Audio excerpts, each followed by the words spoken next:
or they're going to fall to the Generals. A key player is James White.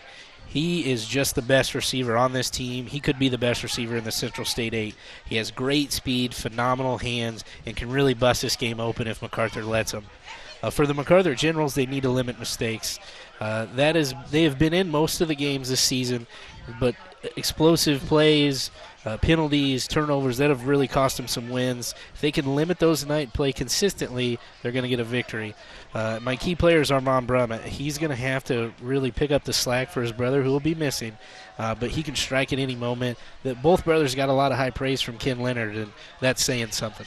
Yeah, got to believe the Crimsons will be keying on him at quarterback, and we'll see how it shakes out. Defense is going to be critical, I think, tonight, both squads. Yeah, both squads are really going to have to really play it up. Hopefully this weather holds off, and we get a beautiful game here tonight. And tonight doing our sideline reporting will be ABC News Channel 20's Jacqueline Driscoll, and right now she has our all-synthetic Group Midwest field conditions for tonight. Jacqueline? Yeah, hey guys, it's going to be a great night. I think we're really set up for a really nice ball game tonight. I have been walking around on the field. It is a little waterlogged. It's a little soggy. Now, I spoke with both coaches, and they said that doesn't really affect their game. They prepare for this. They play and practice in the rain with a wet field. However, we may see some slipping and sliding from these players. It could set up to be a factor in this game, but I think both coaches say that they're prepared for it, and we'll see how it shakes out. So just all around, get ready for a really nice ball game. Back to you guys. Thank you, Jacqueline. Looking forward to hearing your reports tonight and seeing them on the sidelines tonight as we continue our coverage of CEFCU's Friday Night Rivals, presented by ABC News Channel 20. Back with the opening kickoff in just a minute.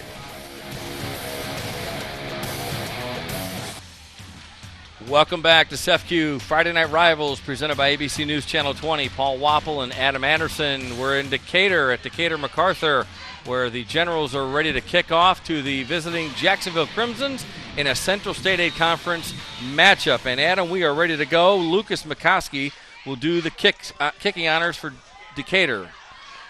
Picked up at the 40, out to about the 45-yard line, and Jacksonville will start with good field position after return by Jordan Dossett. Yeah, just a short kick there by MacArthur. James White's deep for Jacksonville. Obviously, he's probably not a guy that you want to kick it deep to. So just underway here at Decatur MacArthur. Little humid here tonight. Field is a little wet. We talked about that a minute ago. We'll see what Jacksonville can do on offense. I think the key, and we talked about that, is getting off to a good start for both of these teams. You always want to, but I think it's critical. And Avery Dugan, the junior quarterback for Jacksonville, with the handoff. And to midfield, and crossing midfield is Markel White. Yep, had a bigger game last week. I think for Jacksonville to be successful, they need to get the ground game going. I know that was something Coach Grounds had emphasized coming into the year. Their passing game has always been humming, but they really need to get the ground game in order. Pickup of 6, 2nd and 4. Handoff again. Far side, and he's got a first down. And we'd like to thank Brandt Professional Agriculture, one of our first down sponsors all season long. So Brandt first down for Jacksonville and Markel White. And right now let's take a look at our CEFCU starting lineups, the offensive starters. CEFCU starting lineup. CEFCU, not a bank, better. And we take a look at the defensive starters tonight for the MacArthur Generals. The matchup you want to keep an eye on is number 2, Armand Brummett, on number 11, James White of Jacksonville. There's a handoff to White. Got some room. Still on his feet. Down to about the 29-yard line. Good pickup there by Markel White. 6'2", 215-pound junior. Yeah, that's a big 215 coming downhill at you. This Jacksonville offensive line kind of on this waterlogged field. We did talk about in the pregame show that they do have a little size advantage. Maybe not so much a speed advantage, but they've taken full advantage again with this run game. Good for another Brandt first down, and there's the handoff. Pickup of maybe a couple on that one for White. So nothing fancy so far, just but it's working for Jacksonville. Yeah, you got to stick with what's getting you there. And I know, especially when the weather could be a factor, run game is going to be key. Center quarterback exchange could be a key component of tonight as well, with the wet field and maybe a little bit of rain. Back to throw, Dugan. It's complete. Across the middle. Down to the 15-yard line. And Hillis on the reception, the 6'4", 240-pound senior. Yeah, just a simple dump off. Hillis is a big target for Dugan. Let's see if they take advantage of him across the middle maybe later on in this game. Good for another Brant first down. There's the handoff. Oh, got some room up the middle and into the end zone for the touchdown is Clay Wood for Jacksonville. Clay Wood came in, spelled Markel White last week, had a big game, starting off with a big game here tonight. We'd like to thank Young Security, our touchdown sponsor this season. For every touchdown, Young Security will donate $50 to a local charity. This week's charity is Contact Ministries. So 6-0, Crimsons take the early lead with 10:17 to go in the first quarter. And Wood, who scored the touchdown, is the holder for the Crimsons. Kick is up, and it is good. So Jacksonville scores on its opening drive to take a 7-0 lead over the host MacArthur Generals, and you see the replay there. Yeah, Coach Grounds looks like he came in with a plan. He wanted to get his run game established and really kind of work off of that. That's a great opening drive for the Crimsons. So we talked about getting off to a good start, and Jacksonville does that. We'll see what happens. So we're going to take a short break. Back with more. You're watching CEFCU Friday Night Rivals, presented by ABC News Channel 20. Stay with us. Welcome back to CEFCU Friday Night Rivals, presented by ABC News Channel 20. The Jacksonville Crimsons take the early lead over MacArthur, 7-0 with 10:17 to go in the first quarter. And the Crimsons are just about set. Stephen Albers will do the kicking honors for the Crimsons, who just scored to take the lead. And back at about the 5, picked up there and comes out to the 15, out of bounds at about the 17-yard line. He was kind of waiting on that ball to bounce to him. Thought he should have tacked it a little bit more, but Antoine Rolling with the return there. We should also mention Stephen Albers, the kicker, just became the Jacksonville Crimsons' all-time leading scorer in soccer, so congratulations to Stephen. That's awesome. Quite an accomplishment. So 1st and 10 for MacArthur. Let's see what Armin Brummett can do. He's 6'3", 190-pound junior. Back to throw is Brummett. He's got one incomplete. Out of bounds. Intended receiver was Ray Neal Jr. Folks, Armand Brummett is mainly a full-time receiver. We did hear he was the backup quarterback, but you're going to get a look at probably one of the better athletes in the Central State 8 and the Central Illinois area. Filling in for his brother, again, who cannot play here tonight, but expect the Crimsons to really focus on containing him. 2nd and 10 from the 19.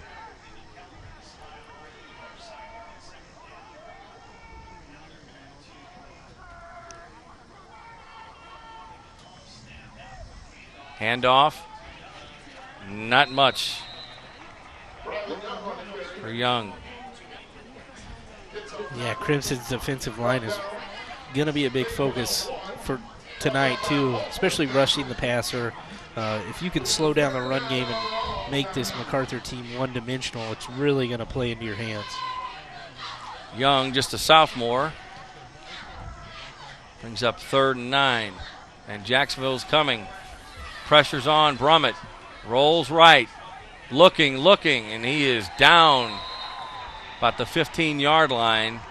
So it'll be a punt situation for the Generals. Jacksonville naturally loves to blitz a lot. They're in the 3-4 look. They like to bring a lot of pressure. Tonight, especially, you really need to make sure you're staying in your lanes and you contain Brummett. Or if he gets outside and he makes a big play, it could go a long way. Great job by Clay Wood to come up and kind of force the issue right there and get the sack.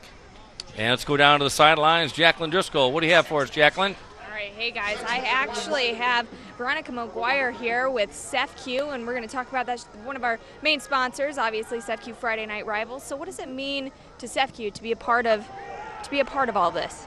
It's a very exhilarating thing that we're doing. I love being here. The atmosphere is insane. It's so cool, and we love to support our scholar athletes with everything, especially their future. So I'm so thankful I was able to be a part of all of this. Yeah, definitely. Who better to support than great kids, right? Yes, I agree. So what about SEFQ? You've got some new events coming up. What's going on? Tomorrow we're hosting some staffing at the Morton Pumpkin Festival. It's 6:30 to 10:30 in the morning. Kids are welcome, and it'll be a very fun event. It's pumpkin pancakes, so come and enjoy those. And it's fall, so it's a perfect time for all this fun pumpkin stuff. Have you had pumpkin pancakes? No, I've never. Have you? I haven't, but anybody that wants to enjoy them, come on out. Also, what's new with SEFQ? You've got some new buildings going up? We do, actually. We have 2 locations that are going to be setting up, one over in Bloomington, and that's on Veterans, and then we also have another one that's coming up, and it's on 6th Street in Springfield, so look for those later this year. All right, perfect. Thank you, Veronica. So that was our interview with Veronica McGuire. We'll send it back up to you, Paul and Adam. Thank you very much, Jacqueline. And James White with a nice reception for a 25-yard gain on the prior play there. As Dugan connected with him. Again, we talked about James White before the game. He's a special player. You can't let him get loose like that. Looks like they went back to him again, maybe went to the well one too many times here. Let's see what the Crimsons can do here on 2nd and 10. From the 20, there's the handoff to White. He is hit hard at the line of scrimmage and brought down. Yeah, great job by, looks like the MacArthur Generals have made a few adjustments here on this second drive. To really slow down this Jacksonville run game. 7:44 to go, opening quarter here in Decatur. Watching SEFQ Friday Night Rivals, and you see the MacArthur sidelines. It's a good shot of Coach Derek Spates there on the left. Been here 17 years. A great head coach here in Decatur. Dugan back, complete. And still on his feet is White. And he's down inside the 5-yard line. So James White with another nice catch and run. And that is, we want to thank Shields, our Red Zone sponsor this year. From Friday Night Lights to crisp weekend afternoons, here's to football. And to the players who make it great, good luck this season from Shields. And that's also a Brant first down. So a lot going on. And it looked like Markel White just snuck in the end zone right there. Touchdown. And we'd like to thank Young Security, our touchdown sponsor this season. For every touchdown, Young Security will donate $50 to a local charity. This week's charity is Contact Ministries. As you see, Markel White barrel his way into the end zone. And that play before had an interception just go off the defender's hands for Decatur MacArthur. So that's a tough break, and then Jacksonville did a great job of just getting right back on the football and getting in the end zone. Stephen Albers attempts the extra point.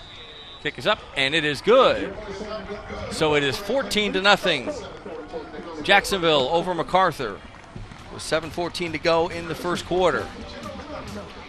Nothing fancy. They're just putting it to the Generals right now. You're watching SEFQ Friday Night Rivals. Back with more action from the first quarter in Decatur in just a minute. Welcome back to SEFQ Friday Night Rivals, presented by ABC News Channel 20. Paul Wapple along with Adam Anderson and the rest of the team here on CW23. You're watching the Jacksonville Crimsons take on the MacArthur Generals, a Central State Conference matchup. There's Albers with the kick. Sidewinder kick. Fielded down to the 15, out to the 20. Still on his feet, the 25. Out to the 30. Flag on the play. 35-40 down the sideline. I think he stepped out of bounds at about the 45-yard line. Yeah. Great. So a nice return there by Isaiah Johnson. Yeah, there is a flag. It might actually be a face mask where the flag came in. It was right near the play. But good return there by Johnson. It is going to be a face mask against Jacksonville, so that'll tack on 15 to the end of the run. That'll help the home team quite a bit there. As you see the return, you see the face mask. Good shot there. Yep, pretty. And then you can see just about 6 inches too far to the left. So good field position for Aaron Brummett and the MacArthur Generals. Run, be 1st and 10. Let's see what MacArthur can do here. They really need to answer with some points of field goal, touchdown, but they need to get on the board here or Jacksonville could start running away with this one. 1st and 10 from Jacksonville's 40-yard line. Armin Brummett. He's going to keep it. Far side. Nothing there. Down at the 35. Loss of about 5 on the play. Yeah, great job by the Crimsons to really not give him anywhere to go and then tackle him. You really got to make sure you're secure on your tackles here tonight and just do whatever you have to get him down. MacArthur would love to get some momentum going with Armin Brummett, mix things up a little bit. We'll see how it goes. 2nd and 15 from the 45. Brummett back to throw. He's under pressure. Oh, throws it, and I think he might have been. It was a dangerous pass. I guess, okay, incomplete. Yes, okay. How he got away from that, I didn't. He is a first-class athlete. Wow. I think him not being a natural quarterback is coming into play here. It did look like he got it off before he was down. Just in time, yeah. Good call by our. But they are going to call intentional grounding. The ball did not. Okay. The ball did not go. I was waiting for the flag. I didn't see it, but the ball did not cross the line of scrimmage, so it will be a 5-yard penalty. 6:20 to go in the first quarter. We talked about the youth of MacArthur. They're only starting 2 seniors here tonight. There is a lot of talent, so they need to really kind of build this year and into next year so they don't have to really reestablish themselves as one of the top teams in the Central State 8. Intentional grounding against the quarterback. 5 yards from the end of the run. It is a loss of down. 3rd down. So brings up 3rd down and 15 from the 43-yard line. Going the wrong way here for MacArthur. Started on your own 40 and now started on the Jacksonville 40 and now you're closer to your own. So hopefully they can get a big 3rd down play here. Back to throw. Brummett throws, goes deep. Got a man and flag on the play. And Adam, got to believe it's pass interference there. Yeah, you're going to get pass interference. Great job by Ray Neal Jr. to get a step on his defender. Good throw by Brummett. Kind of short-armed it a little bit, so that helped out in getting that pass interference call. Right in front of our camera there. Good shot of the action. Our crew does a great job. So let's. Interference on the defense, number 25. 15 yards from the previous spot. Replay, 3rd down. So still 3rd down. Wait. They mark it. It's at the 42-yard line. So they'll mark off the 15 yards, so it'll still be 3rd down here. Friday Night Rivals is available streaming live online. Log on to CW23TV.com and click on the Friday Night Rivals link. You can also find complete game videos and photos from this season's games. As you see the incompletion there. Yeah, Brylan Young had just kind of snuck out of the backfield and was wide open, but got a little too excited and took off before he had secured the catch. Just little things like that seem to be biting this Generals team. So 4th down and 12. Punt formation. Armin Brummett and MacArthur. Flag on the play. There's a kick, and it's a good one. Great down. punt. Wow, down at the 1-yard line by MacArthur. But let's see what the flag's all about.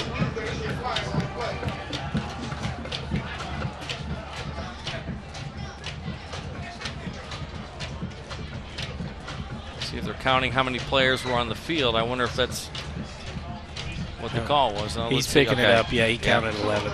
Okay. Sometimes you get a little excited on those special teams. Yeah.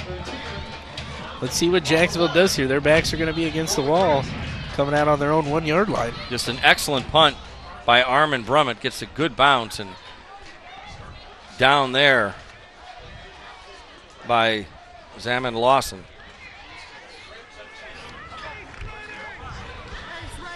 So 6 minutes to go. 1st and 10 from the 1. Now, if I'm Jacksonville, if I can put a drive together and get points on the board, I'm going to feel really good about this game moving forward. They haven't really been slowed down yet, but expect to see a lot of pressure here from MacArthur. And yet another flag on the far sideline. Let's see. Oh, going to get offsides there on MacArthur, so now we're moving the ball out to about the 6 yard line, and that changes things. It does. So they out of the hole somewhat, the Crimsons. Avery Dugan, the quarterback. Markel White in the backfield.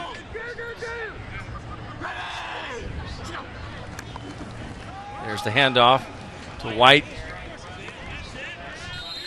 And out to about the 13-yard line. Avery Dugan has got a great arm. Not that much of a running threat for MacArthur to worry about tonight, but don't be surprised if you see him pull it maybe once or twice. This Generals defense is not paying much attention to him in the run game. And good for a Brant Professional Agriculture. 1st down. So 1st and 10 from the 12. Dugan with the handoff to White. Takes a couple of tacklers after a little bit of a hole. He's a big back. He's really starting to get going here tonight. And he doesn't have it, but he's close to a 1st down. So it'll be 2nd and short for Jacksonville. Handoff to White.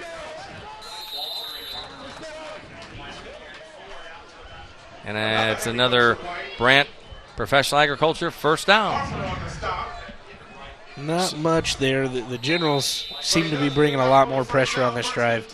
I think they're just going to try to add one more guy to the line of scrimmage than Jacksonville can account for. So don't be surprised if the Generals take to the air, or the Crimsons take to the air here. Dugan back to throw, looking, got a man across the middle, and it is complete at about the 37-yard line. Caught by James White. Your best athlete against my best athlete.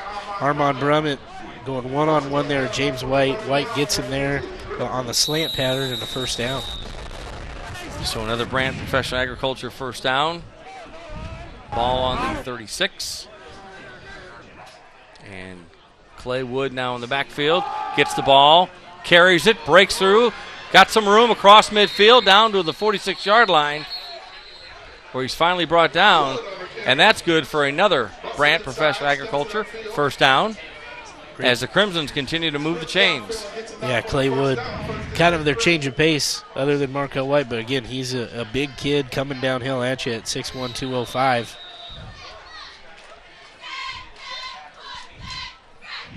.422 to go, 1st quarter action.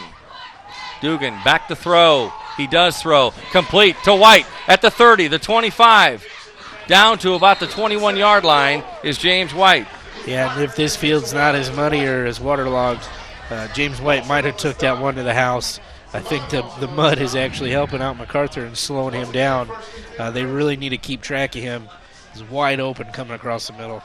And that's good for another Brant Professional Agriculture 1st down. 1st and 10 from the 20. Dugan with the handoff to Wood. Wood breaks through. He's on the sidelines, got some room, and he's down and out at about the 4-yard line. This Crimson running game is looking vastly different from, I think, what they've had in the first 3 weeks. Looks like Coach Grounds has really found a good back in Clay Wood to spell Markel White. Okay, out at the 7. We've got a timeout. on the field. So Jacksonville leads Decatur MacArthur 14-0 with 4:01 to go in the first quarter. Hope you're enjoying the action. And on CW 23, Paul Wapple and Adam Anderson. And want to let you know that coming up this weekend, college football on Fox. Saturday, tomorrow at 6 o'clock, Ohio State at Oklahoma. That should be a heck of a matchup. That's a big game. And in the NFL on Fox on Sunday at noon, the Cowboys will take on the Redskins. And MLS Soccer Sunday at 4, Toronto FC versus the New York Red Bulls. On ABC this weekend, News Channel 20, college football, USC at Stanford. That's at 7 o'clock tomorrow night. And on the CW, Major League Baseball, Saturday at 3, the Cubs, the Central Division champion Chicago Cubs. I know that hurts for you to say, Paul, so play the Brewers. I enjoy it. Saturday at 3. Those Cubs are very good. They're having a great year. They just might do it, but we'll see. A long way to go. But congratulations to the Cubs and all the Cubs fans. Hope they enjoy it. So first and goal from the 7 for the Crimsons. Looks like we got a pretty interesting formation here. And a flag comes out. I talked on the pregame show playing the game in a phone booth, and that's what we're doing right here, I think. Pretty close. That ball foul, legal substitution, blue. So illegal substitution, you see and hear the call there on looks like they MacArthur. might have had 12 guys on the field, actually.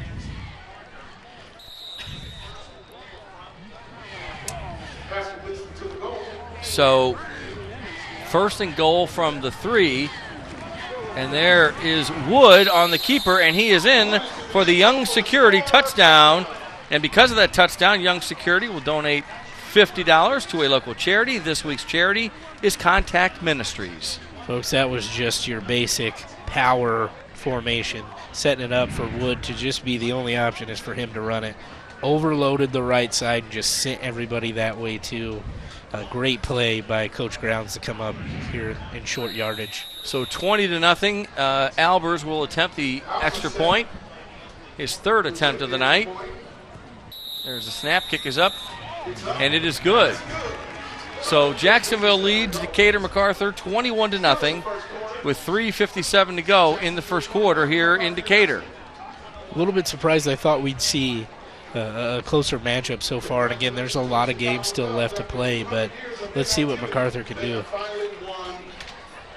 And our regularly scheduled Friday night CW shows will air immediately following the game.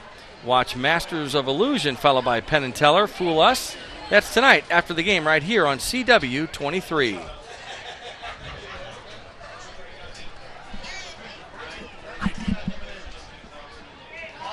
So Adam MacArthur digs a hole early. Jacksonville playing well. They're mixing it up a little bit, but the ground game looks really solid for Mark Rounds and his team. And right now we'll go down to Jacqueline Driscoll on the sidelines. Jacqueline? Yeah, guys, when I spoke with Coach Grounds before the game, he mentioned that what they really needed to do if they wanted to get a W in this game was limit what Jacksonville is doing offensively. As you can see, they're not really doing that well. Jacksonville seems to be moving up the field pretty seamlessly.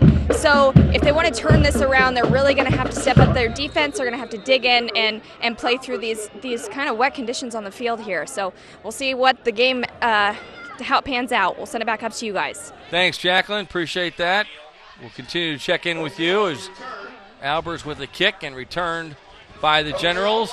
Still on his feet down the right sidelines out to about the 41-yard line for the Generals is Martise O'Neill, the 5'7", 155-pound junior. He did a good job of getting up in that big sea of blue and kind of hid behind his guys there. And I think some of the Crimsons were actually tackling the wrong guy. So good job by O'Neill to really get a good return there.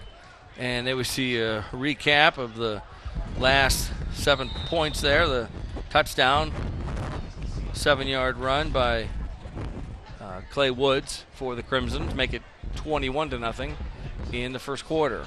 Yeah, so 9 plays, 99 yards. Didn't take a whole lot of time, so this Crimson offense is really moving at a great pace here tonight. Brummett going to keep it. Near side. 35 to the 40. 45, and finally brought out of bounds at the 48-yard line by Charles Jackson. Good job by Brummett there. Didn't have a whole lot of options. Just made something out of nothing. And really, that's what they need. They need positive plays. They need to get going in the right direction. So 2nd down and 3 from the 47 for MacArthur.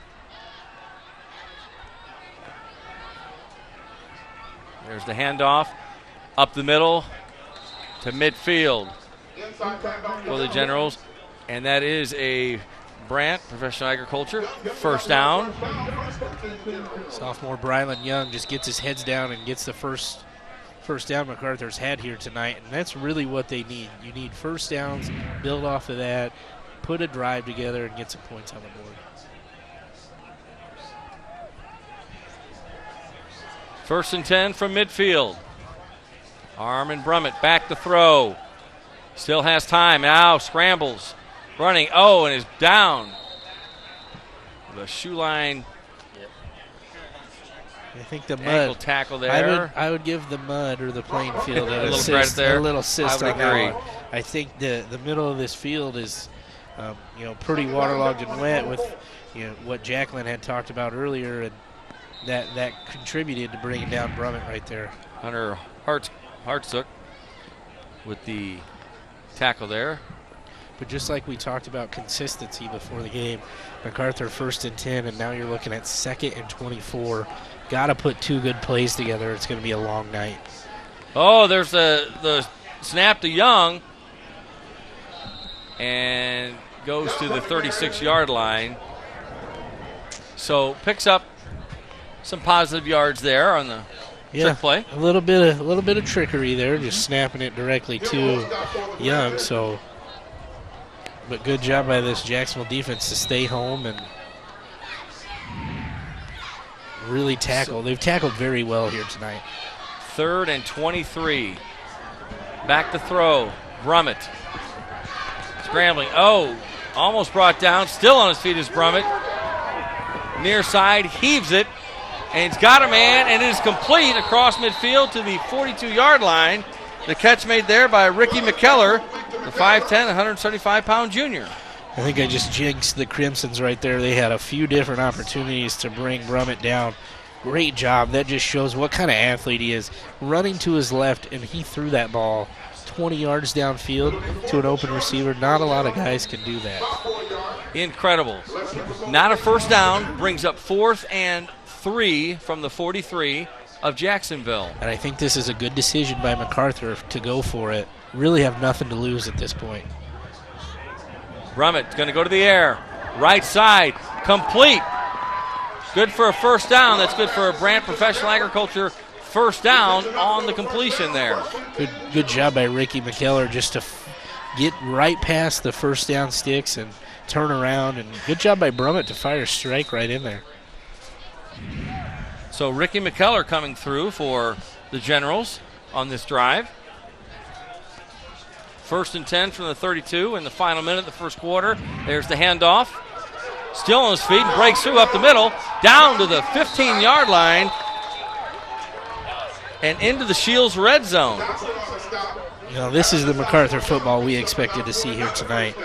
Great job by Brylan Young. Again, just a sophomore, but he's a big sophomore at 6'1", 185. And good for another Brant Professional Agriculture 1st down. So 1st and 10 from the 15. Brummett. He's going to keep it. He's in trouble. Fumbled and thrown down to the ground. And picks up the ball. The Crimsons do on the turnover and out to the 34-yard line. And a tough break there as Charles Jackson, the senior, gets the fumble recovery for the Crimsons. Yeah, good job by Jacksonville to really pounce on that. But if you're MacArthur, that one stings. You would put a drive together. You're in the red zone, putting a lot of pressure on Jacksonville, and then just lost the football. I know Brummett wants to do a lot to keep his team in it, but that's just a tough break right there. So ball at the 34-yard line, 1st and 10 for Avery Dugan. Looks like we got a little bit of rain starting to fall here in Decatur. Nothing too bad. There's the handoff to White. He's got some room.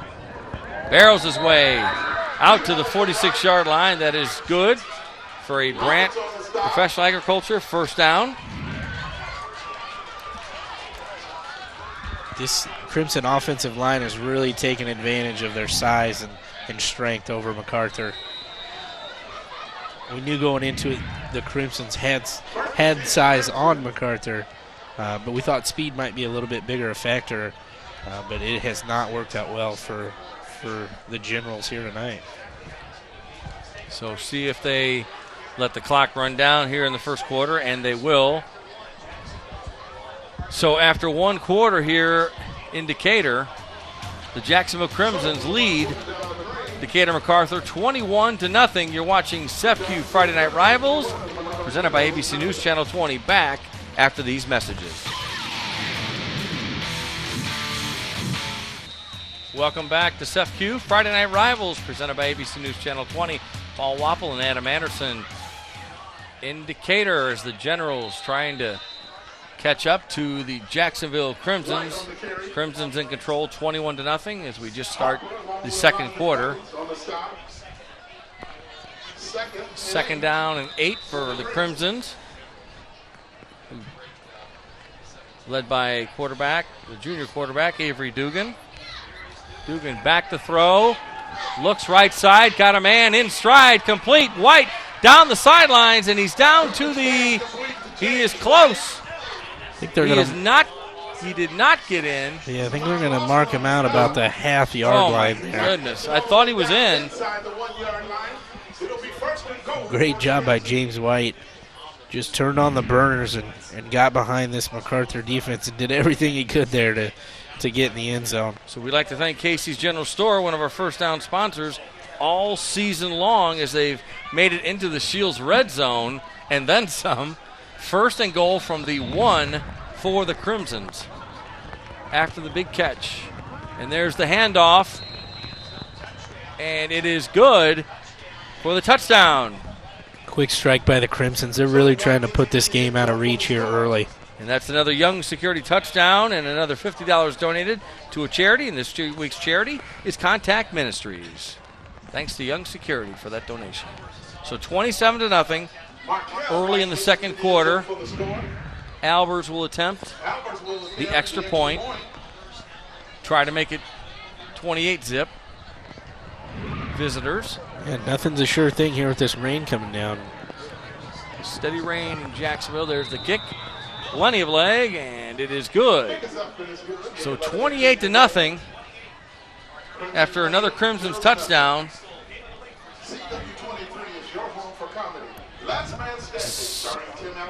So Jacksonville all over the Generals here. And Generals looking for their 1st win. Jacksonville, you see the rain coming down pretty steadily now here in Decatur. The umbrellas are out and the ponchos are out. And we're in the press box and you can see all the rain coming down.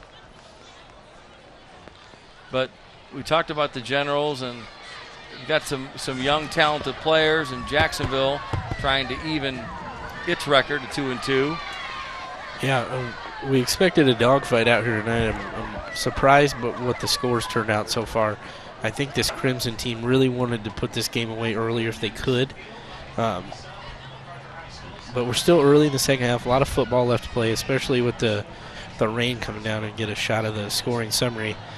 Didn't take a whole lot of plays and, came off that big turnover by Armand Brummett. So let's see what MacArthur can do on this drive. Just positive plays. Got to get some positive plays. So Stephen Albers will do the kicking honors again for Jacksonville.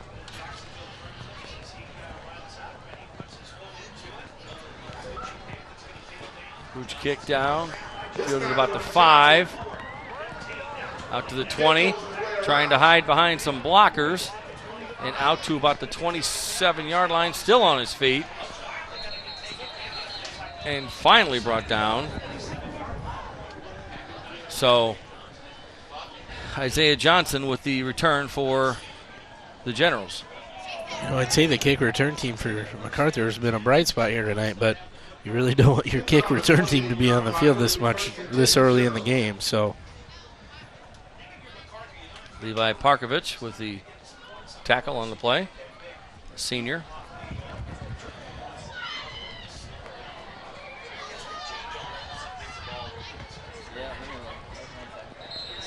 The rain continues to come down here, and 1st and 10 from the 29 with 11:05 to go in the second quarter. as a coach, you plan on this all week, so the rain's not going to change your game plan at all. Brummett with the handoff and flag on the play, and you're going to get an illegal motion. Brylan Young was moving around there behind Brummett and was not set. And he was the ball carrier as well. Got to be set for a second before that ball snaps. Just some little things, but they amount to big things when you're illegal motion 0-3 and against the offense is declined. 2nd down. So declined by the Crimsons. MacArthur is young. They're going to make some mistakes like that, but you would hope they would build on them and get stronger as the year goes on, because even though you might be a sophomore, by week 4 or 5, you're playing like an upperclassman. 2nd and 10, Brummett on the keeper to the 30, 35. Flag on the play. Spinning, and thrown out of bounds about the 37-yard line, and another flag.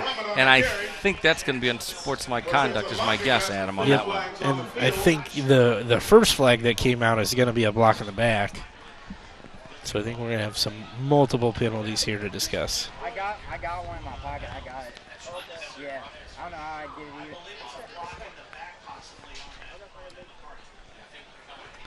So Block in the back here. We got a personal foul here. We will take both of them. Okay. So both penalties, Adam. Yep, the first one is a block in the back when Armand Brummett was coming out here towards the sideline. I think one of the MacArthur receivers, you can see right there at the end, clipped number 3, Clay Wood.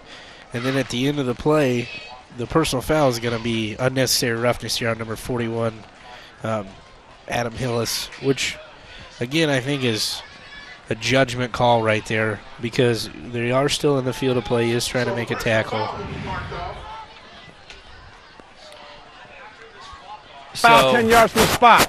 After the play, dead ball foul, personal foul, late hit against defense. That also is assessed, 15 yards. It is a 2nd down.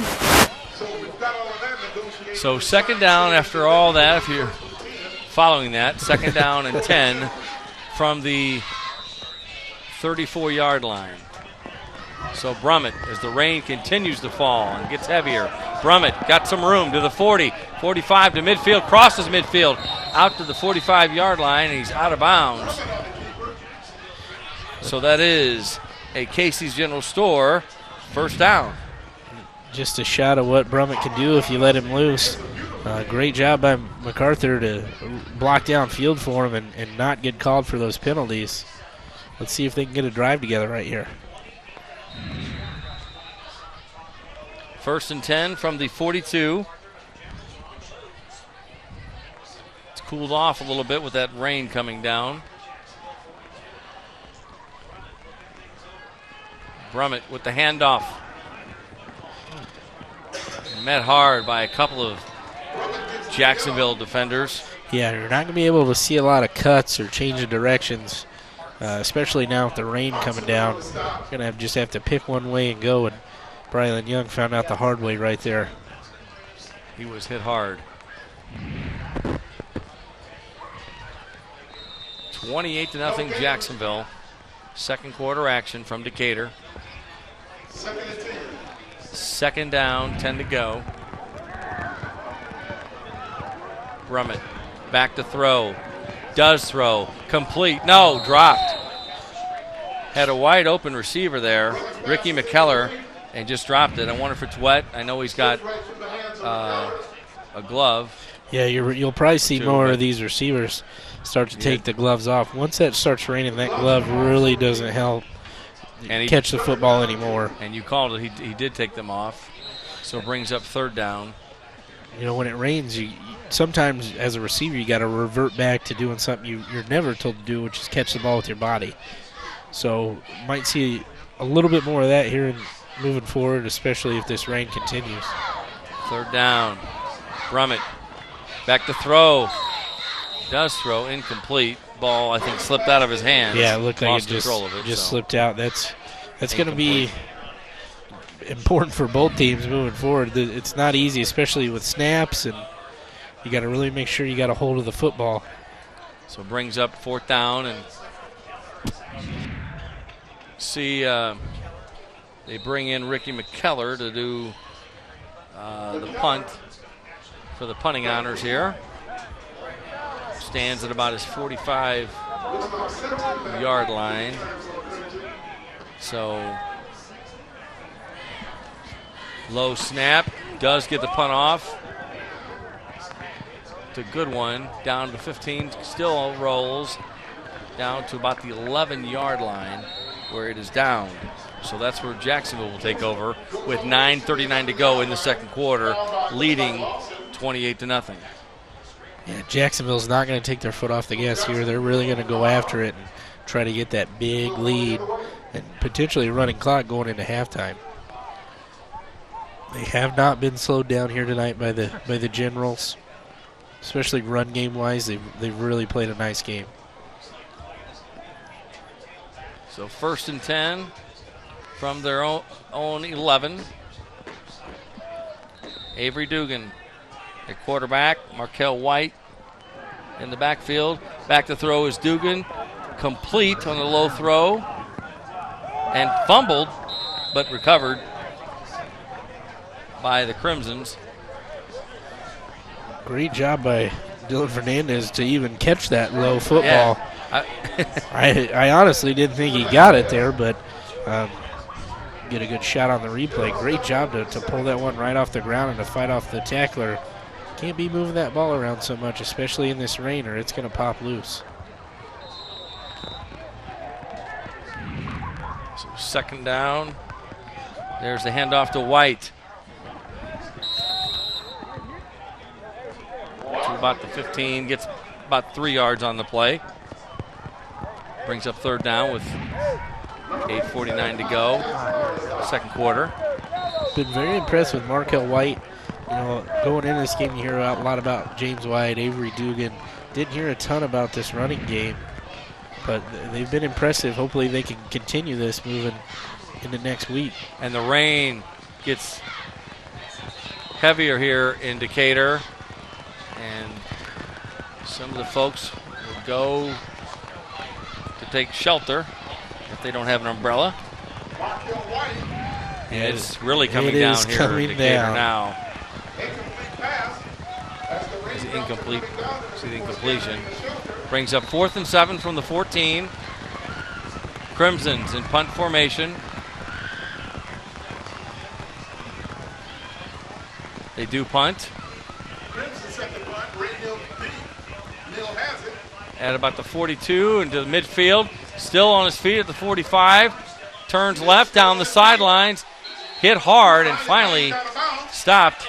And a little extracurricular activities on the sidelines, looks like, but ends up pretty quickly. You don't need that if you're either team, especially if you're MacArthur. You've had some issues with that in weeks past. You really just want to nip that in the butt. Ray Neal Jr. with the return.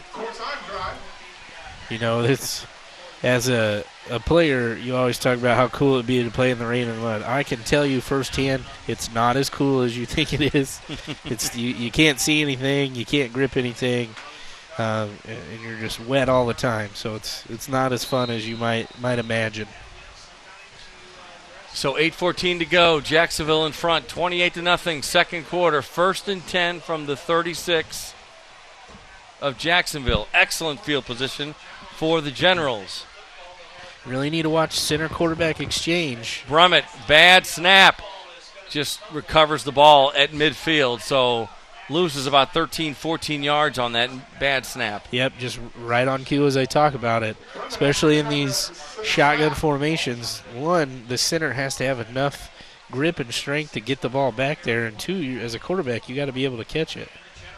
Not easy in this downpour right now. So the ball is at midfield, 2nd and 24. Brummett has it, going to keep it, left side to the 45. Brought down, the ball comes loose at about the 40. And Jacksonville says they have it, but I think he might have jumped on it out of bounds. We have the advantage of replays. You see that rain just coming down with that replay shot right. Yeah, and he there. got a big block from Ray Neal Jr. on Clayton Sexton and kind of freed him up a little bit, but I think the ball was fumbled out of bounds. 3rd and 16 from the 42, 7 minutes to go. Second quarter. For Armin Brummett and the Generals, who I'm sure miss Armin's brother tonight, who is sitting this one out. Low snap. And it's loose, and the Crimsons recover it.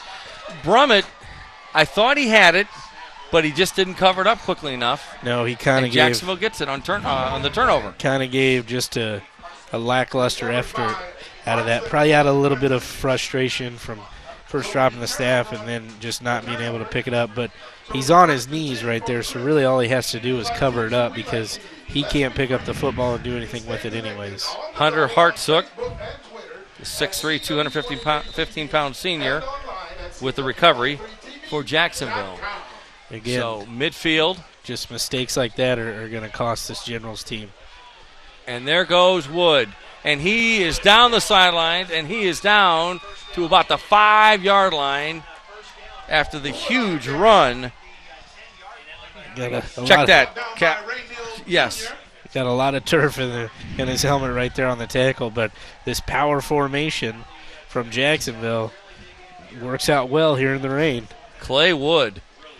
So they're inside the Shields red zone, and it's a Casey's General Store first down. I would expect to see the exact, Dugan did not come out. We're going to see the exact play and formation here from and Wood is in for the touchdown for Jacksonville from the 7-yard line. So the 7-yard TD run, that is a Young Security touchdown. So another $50 donated to a charity. And this week's charity is Contact Ministries. So 34-0. You see Clay Woods helping the Crimsons on this rainy night. Indicator. Albers will attempt the extra point for Jacksonville. Yeah, now Woods got to take the snap and get it down here in the rain, too. It's starting to let up a little bit. Snap, and his kick is no good. It was hard to hang on to for the holder. Yeah. You see the snap. This is a replay of the touchdown. Check that. And Clay Wood just scampers into the end zone. Yeah, just a simple power play, but they're running more guys to the right than you have over there. It's a pretty easy thing to do. 34-0. Jacksonville leads MacArthur. And we're going to take a short break. Back to Decatur in just a moment. You're watching CEFCU Friday Night Rivals, presented by ABC News Channel 20. Stay with us.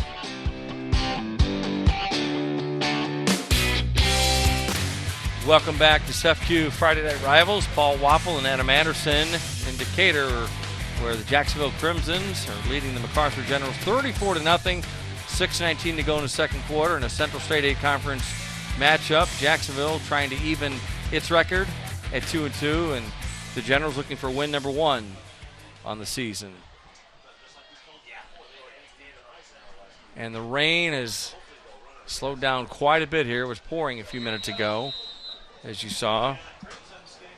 If you're watching the game, and in case you just joined us, it's been all Crimson so far, as the score indicates.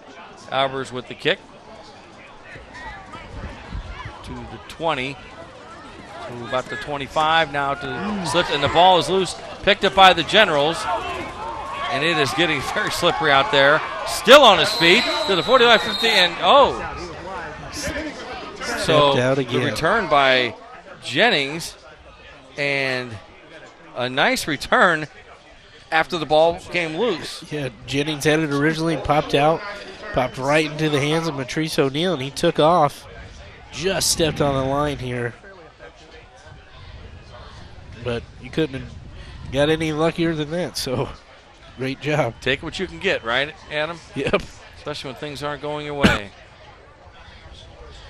Lost his shoe there on the run back too.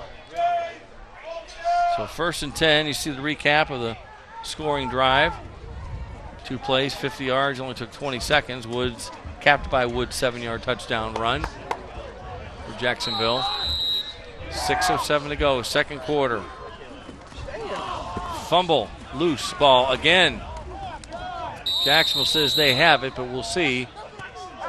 And Jacqueline Driscoll, she's on the sidelines. What do you have for us, Jacqueline? All right, Paul and Adam, I hope you're staying dry up there. The rain has kind of quit, but it really came down really hard, and we had some people actually stand up and leave, and some cheerleaders rush under the bleachers for coverage. They're wrapped in plastic. Ladies, what's it like cheering out here tonight? We're used to the rain, kind of. It was raining last week, but we always cheer on our boys no matter what. Yeah, so even under the bleachers, we're supporting our general. Yeah. Leave no man behind.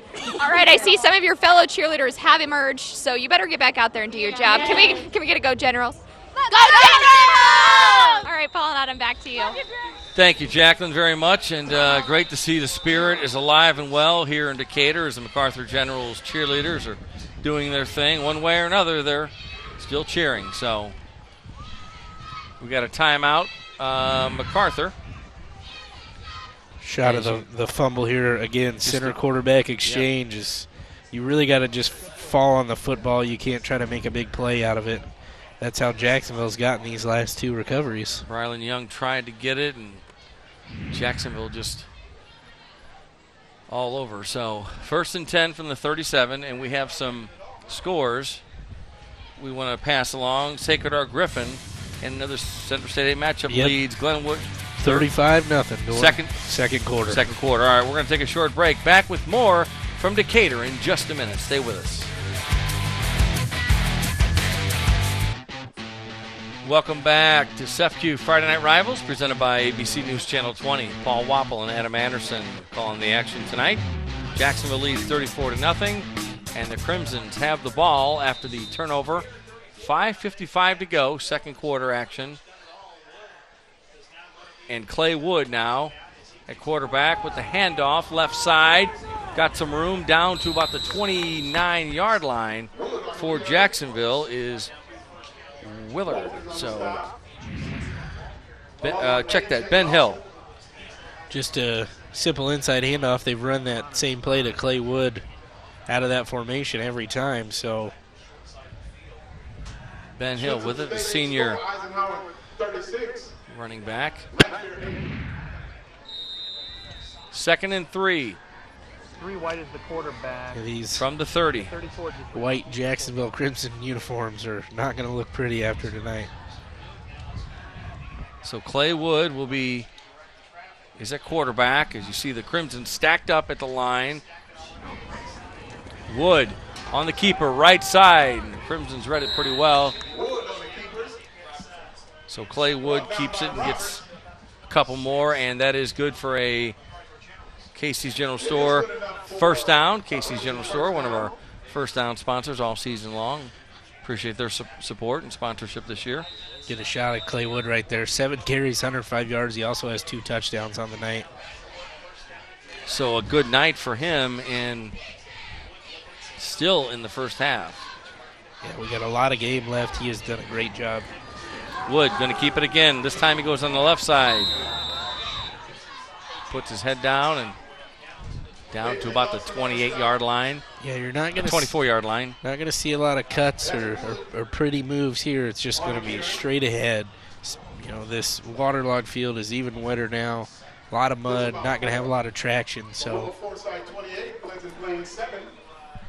you hear the score: Morrell Forsyth over Pleasant Plains, 28-7, and Williamsville and North Mac were tied up at 14 last check, and Rochester was all over Lincoln, 37-0.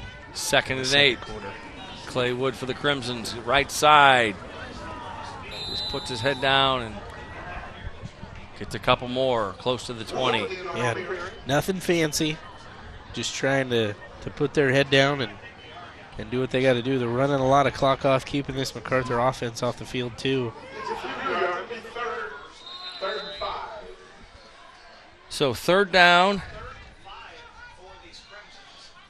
Clay Wood has it. Back to throw. Right side. The receiver fell. And incomplete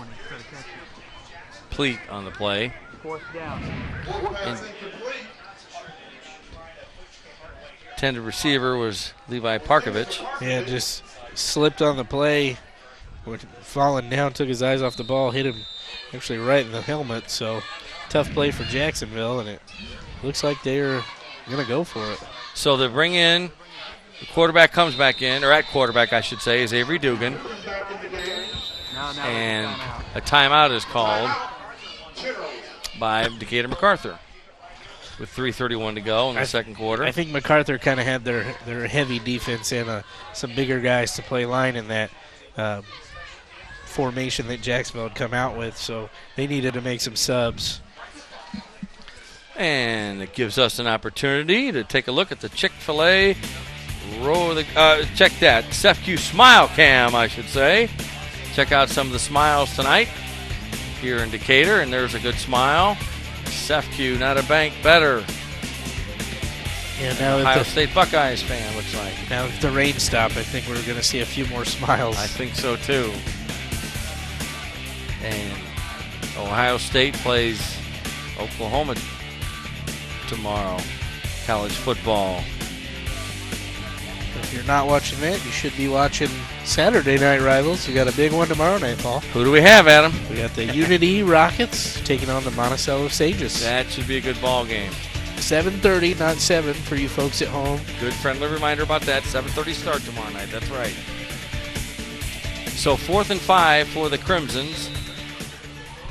As you see the SEFQ Smile Cam. And there's a flag. Somebody jumped. And I think it's going to be offsides.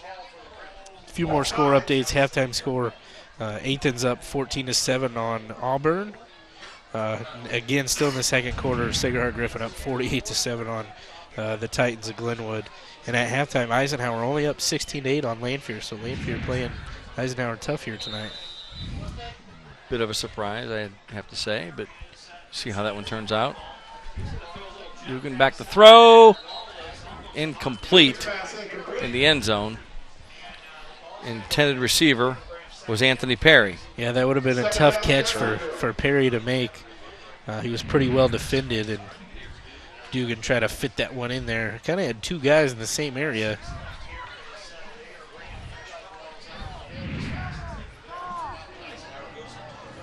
So you see some of the mud. Messy field tonight. Yep. Sure the player moms are not going to be happy to do laundry here. There's the handoff to White. Still on his feet. Down to about the 5-yard line. And that is good for Casey's General Store. First down.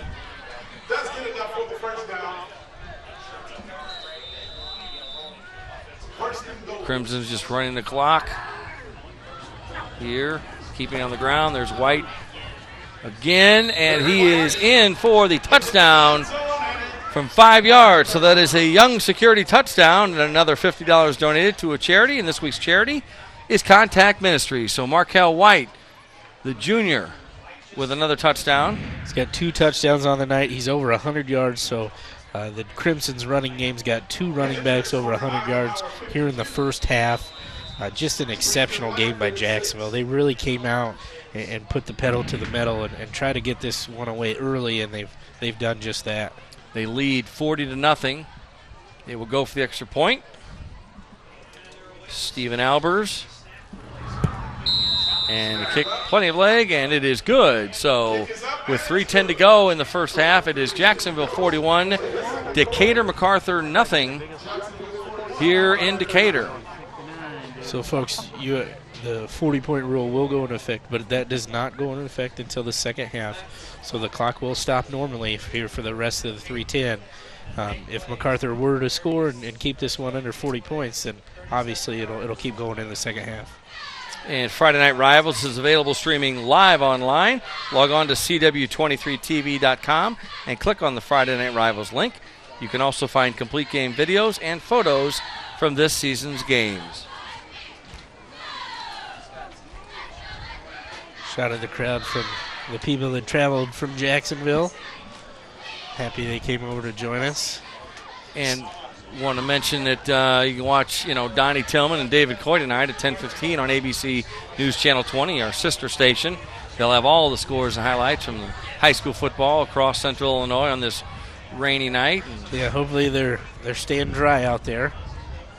Some big games in the Sangamo Conference, the CS8, and some other games going on tonight. They'll have all the action for you as they always do. So 3:10 to go. Albers will kick again for the Crimsons. Short kick to 25. Up man, it comes up at the 42-yard line. So Tyson Jennings. Get a good shot of the turf stuck in his helmet there. That's going to happen an awful lot here tonight. Tyson Jennings brings it out for the MacArthur Generals, who will start on their own 42 and see if Armin Brummett and company can get something on the board. As you see the scoring drive recap, took 2:45, ran a little bit of clock there, and capped by the short touchdown run by Markel White. I really think Jacksonville's onto something here moving forward in the season with Markel White and Clay Wood in the backfield. They've been very explosive. Handoff goes to Brylan Young. Not much there.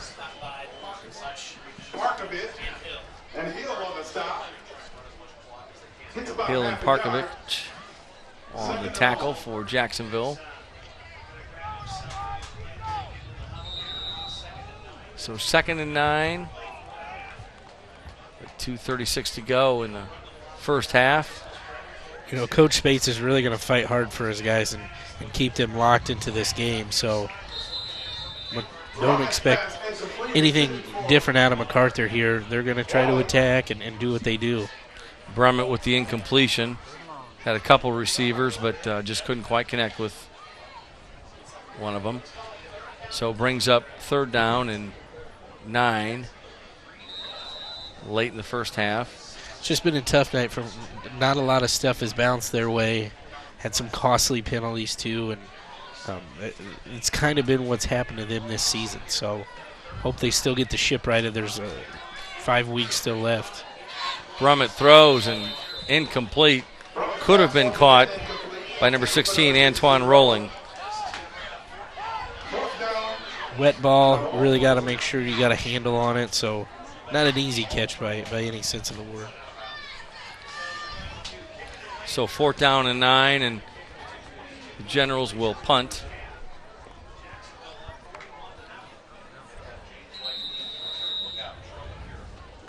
James White is deep for the Crimson.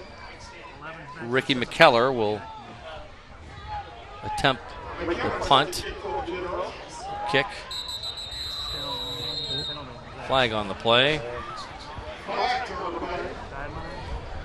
It's going to be on MacArthur. Not sure what they're going to. I didn't see any movement. Let's see. I think it was delay of game, which that was pretty quick to be. It seemed like it. Yeah, but it seemed pretty quick to be a delay of game. 5-yard walk-off.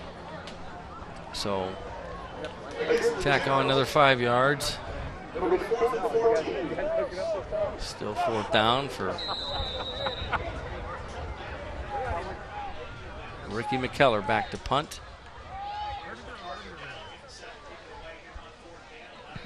No pressure, gets it away. Not a very good kick. Bounces at midfield.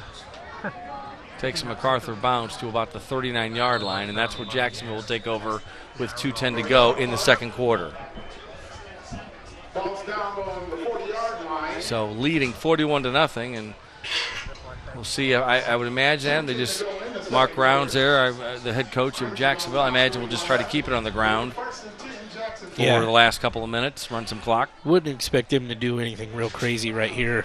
Just kind of simple runs, run out the clock, build some momentum, get some of your subs some time here in the first half, and go into the second half with a plan of what to do moving forward.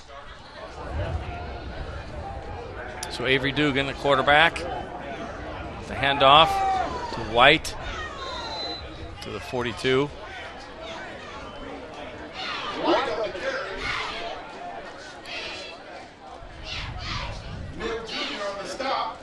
So clock continues to run.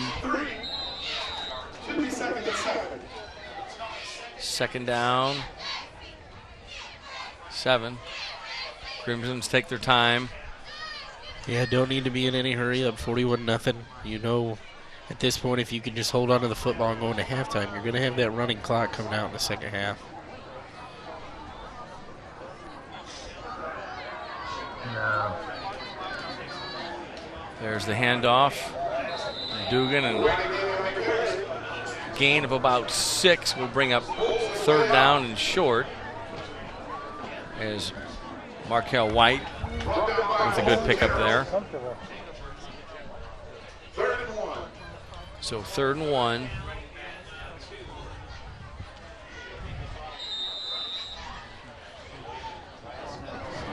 So Avery Dugan. Markel White, 114 yards here in the first half. Clay Wood, who's now in the backfield, is at 111. Those are full game stats for a lot of people. So great job by Jacksonville here in the first half. Absolutely. Dugan with the handoff. Crosses midfield to the 45 is Wood to the 40.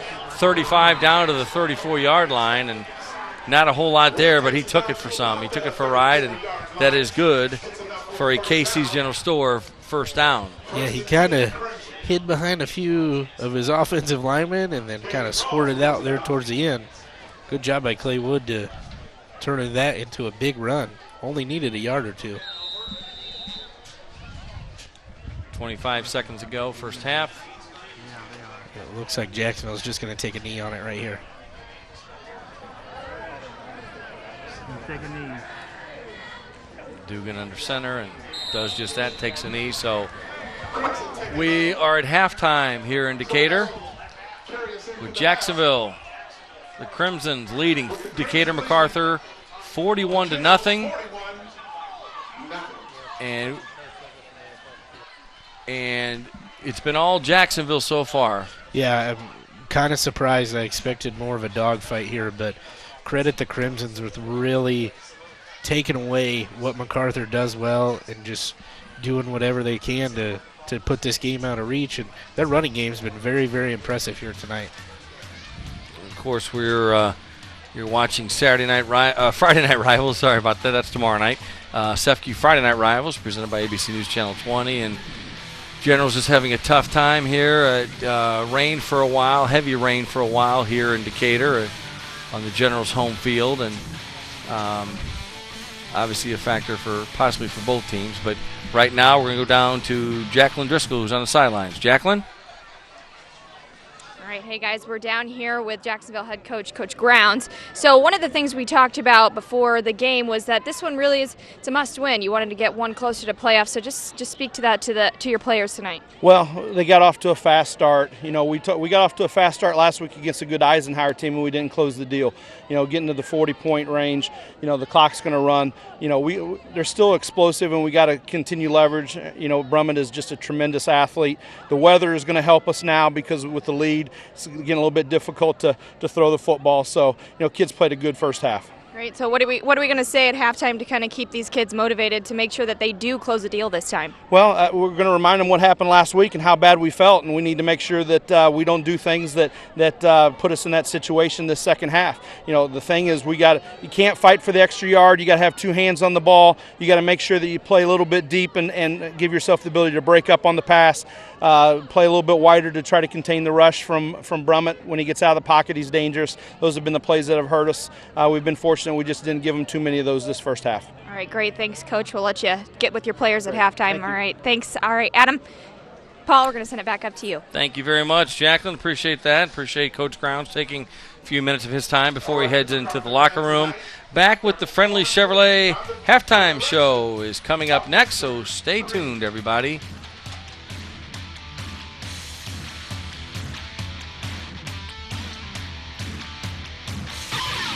Welcome back to CEFCU Friday Night Rivals. It's the Friendly Chevrolet halftime show, halftime report on Friday Night Rivals.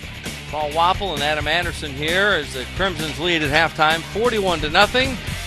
And want to let you know that earlier today, CEFCU presented Decatur MacArthur High School with a $500 donation to say thank you for hosting tonight's Friday Night Rivals matchup. CEFCU will make a $500 donation to each Friday Night Rivals host school throughout the season for use for their general fund. CEFCU is proud to support our communities, our schools, and our students with Friday Night Rivals. So thanks to CEFCU for that $500 check presentation. And we're going to take a short break. Back with more on the Friendly Chevrolet halftime show here from Decatur. Stay with us.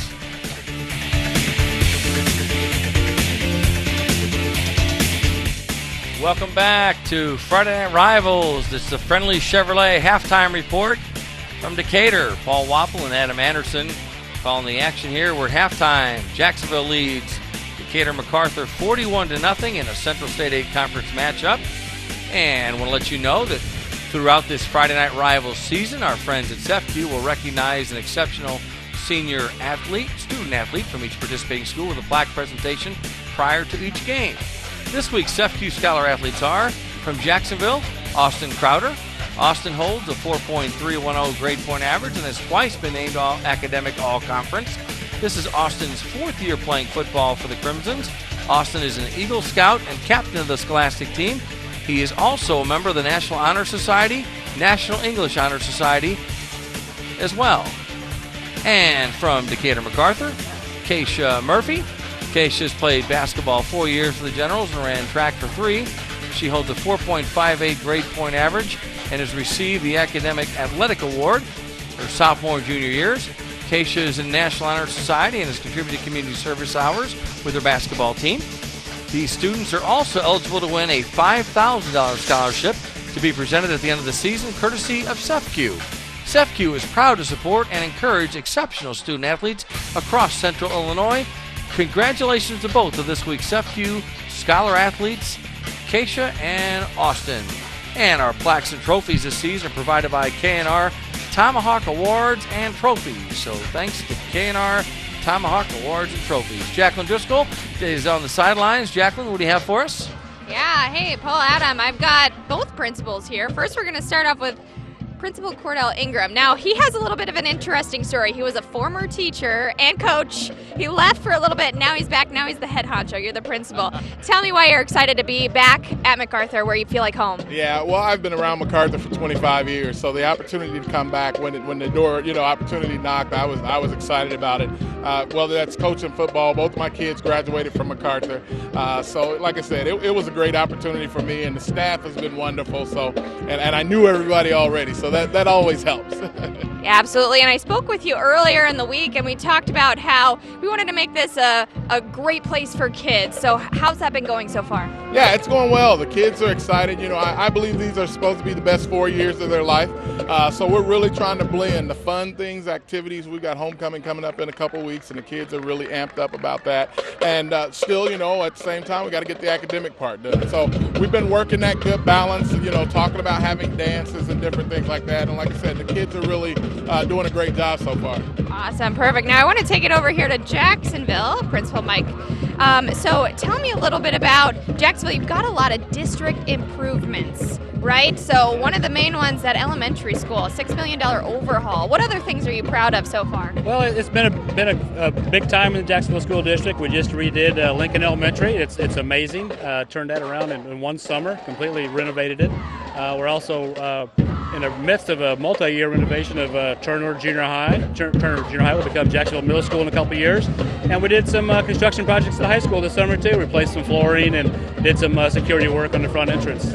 Awesome. Now, one story that really kind of blew up on our end was the story of Ben Lutz, right? He's kind of taken over. He's the face of your school now. Talk to me a little bit about that. Yeah, Ben's a great kid. He's a soccer player for us and a skier outside of school.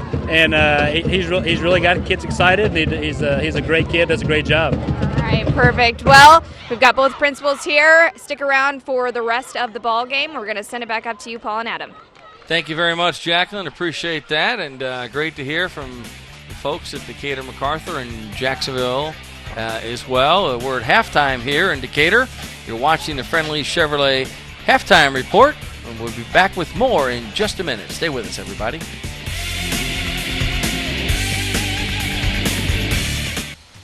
Welcome back to Friday Night Rivals, the Friendly Chevrolet Halftime Report. We're in Decatur tonight, where the Jacksonville Crimsons are have the lead over the MacArthur Generals, 41-0 at halftime. Paul Wapple and Adam Anderson, and it's been all Crimsons, as the score indicates. It's been all Crimsons in the first half. Yeah, MacArthur had some tough breaks. Take a look at the highlights here, but it's really been the Jacksonville run game that's impressed us here tonight. Just doing whatever they want. Both Clay Wood, right there, number 3, and then number 32, Markel White, over 100 yards. Both have 2 touchdowns here in the first half, and that's really been the big story. Yeah, their offensive line, Jacksonville's has done a great job, and the Generals just haven't been able to generate any offense, anything really substantial, and just obviously, haven't put any points on the board. Yeah, it seems like every big play they have, they come back with a bad play or a penalty. They've had some costly turnovers here tonight too, and you know they're missing Amir Brummett, who's not playing here tonight, but I'm not sure he could have helped out a ton here against this Crimson's team. So then there's some other games going on, of course, tonight, and we'll take a look at the stats. You can see incredible total yards, 372 for Jacksonville. 59 is all the Generals have been able to muster so far. Time of possession, obviously in the Crimson's favor, but look at the rushing yards, Adam. Yeah, that's unbelievable. 250 in one half. Jacksonville's really just been able to do whatever they wanted to, and that's tough for MacArthur. And we'll take a short break. We'll be back with the second half from Decatur. Stay with us. You're watching the Friendly Chevrolet Halftime Report on Friday Night Rivals, CW23. Stay with us. Welcome back to CEFQ Friday Night Rivals, presented by ABC News Channel 20. Let's go down to Jacqueline Driscoll on the sidelines. Jacqueline? Yeah, hey guys, I'm down here with Coach Spates, and one thing we talked about prior to the game was that we wanted to limit what Jacksonville did offensively. We're struggling with that a little bit. What did you say to your guys at halftime to try to get that going? I told them we just need to finish strong. Let's go out and play. The score it is what it is. The elements, they are what they are, but, we're not going to make an excuse. We need to come out and just play better. All right. Thank you, Coach. Thank you. All right, Paul, Adam, we're going to set it back up to you for second half. Thanks, Jacqueline. Appreciate that. Appreciate the insight from the Decatur MacArthur coach, as always. And so right now we'll take a listen to the sounds of the game, brought to you by Central Illinois Hearing. So Central Illinois Hearing, sounds of the game.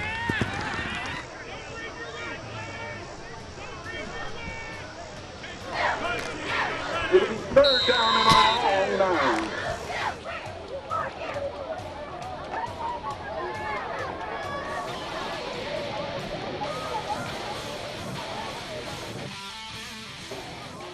So we're just about set for the third quarter kickoff. 41-0. Jacksonville with the lead over Decatur MacArthur. It is not raining right now. We had some heavy rain for a while in the first half, Adam. And the field is sloppy now. Yeah, it's pretty sloppy. It was wet coming into it, from the rain earlier today and yesterday. But this downpour now is held off. Get a shot of both coaches out talking at halftime, getting a good laugh. These are two very, very well-respected head coaches in the CS8. Coach Spates has been at MacArthur for 17 years. Coach Ground's been at Jacksonville for a long time as well. 16, I think it is. Yeah, this is his 16th year. So, yeah, they've both been around a long time. And a lot of respect for both coaches. So, Jacksonville will kick off to MacArthur and as we start the third quarter here. See what MacArthur can put together here coming out of halftime. Like Coach Spates said, you just got to finish. Who cares what the score is? You go out and play your game. Now, after this kickoff here, because Jacksonville is up 41-0, the clock will keep running. It will not stop. There's Albers with a kick. And it's short. Takes a bounce. Touched by the Generals. Picked up at the 10, off to the 20, got some speed on it, down to the 25-yard line where he was bunched up. Isaiah Johnson for the Generals. So the Generals will start this drive from their own 24-yard line. Good job by Johnson there just to pick that ball up, kind of squirted it away from him. Took a Jacksonville bounce. And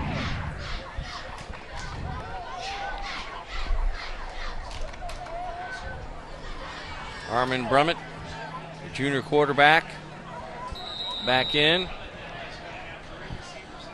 for the Generals. He's going to keep it and run it himself.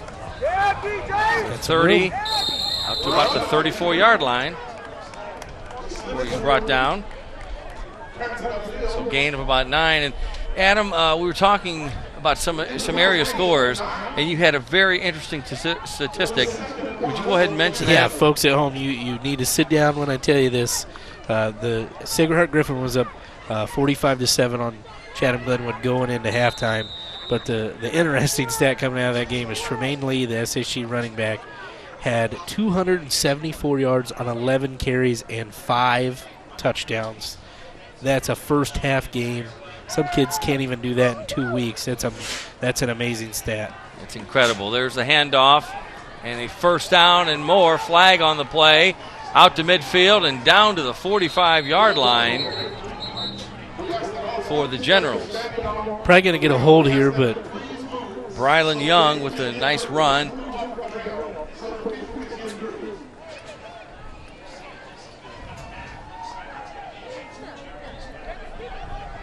It's going to be hold on the Generals. Again, you have one big play brought back by a penalty. Just, they're young mistakes. It's a young MacArthur team, and you just hope that they learn moving into next season. And even later this year, you want to improve. So, and we mentioned earlier, in case you just joined us or didn't catch it, we will have Saturday Night Rivals tomorrow night right here on the CW. Tolono Unity at Monticello taking on the Sages. Yeah, big time Ocop Valley, 2 ranked teams in Class 3A. So 1st and 10, clock continues to run, 9:14, 9:13 to go, third quarter. There's the handoff, left side. Loses it. Football, yeah. Let's see who has it. I think MacArthur lineman jumped in on it. I think you're right. Brylan Young had it for the Generals. Now that it's not raining, that ball is still slippery from touching the ground all the time, so you really got to secure it. He lost it. Just came out. Trying to move it back and forth, and it just slipped out of his hands.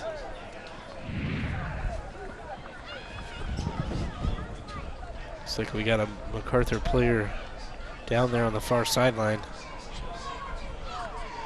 All right, we'll take a short break. Back with more third quarter action from Decatur in just a minute. You're watching SEPQ Friday Night Rivals, presented by ABC News Channel 20.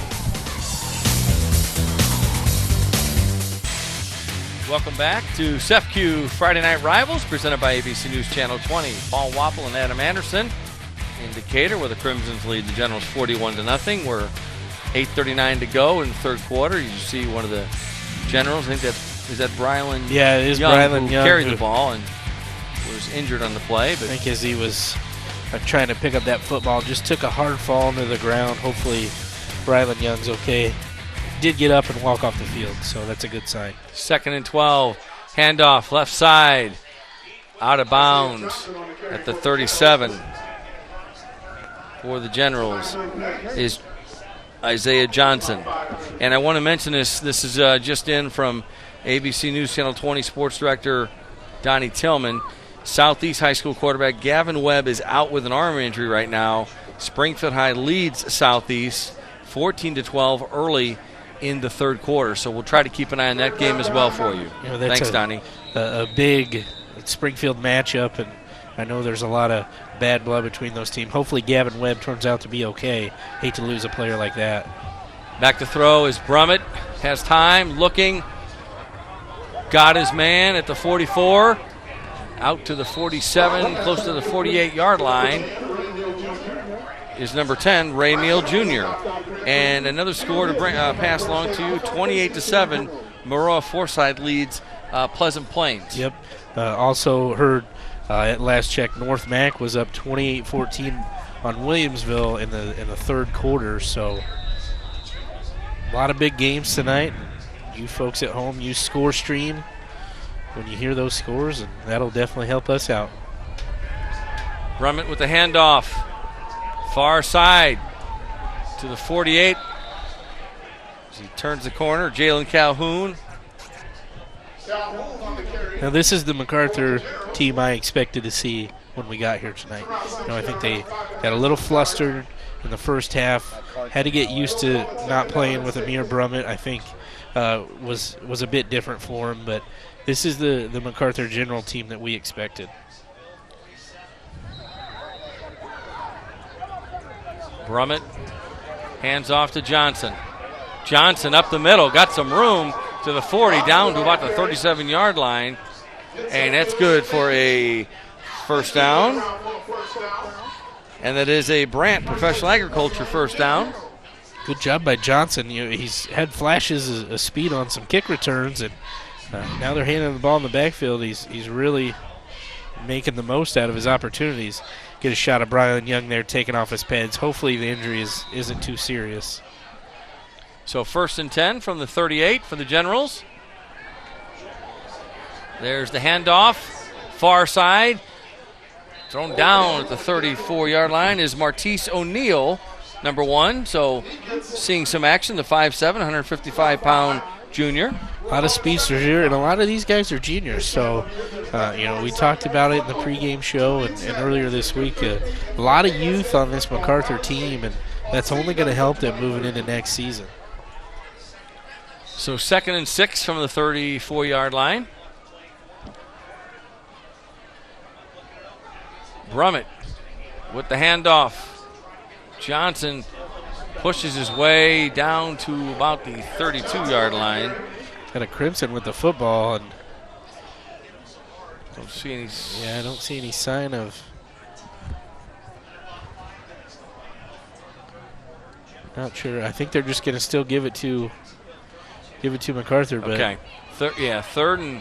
Isaiah Johnson's got to be careful, especially in these wet conditions. Got to hold on to that football. So 3rd down and 4. 4:54 to go. Third quarter action.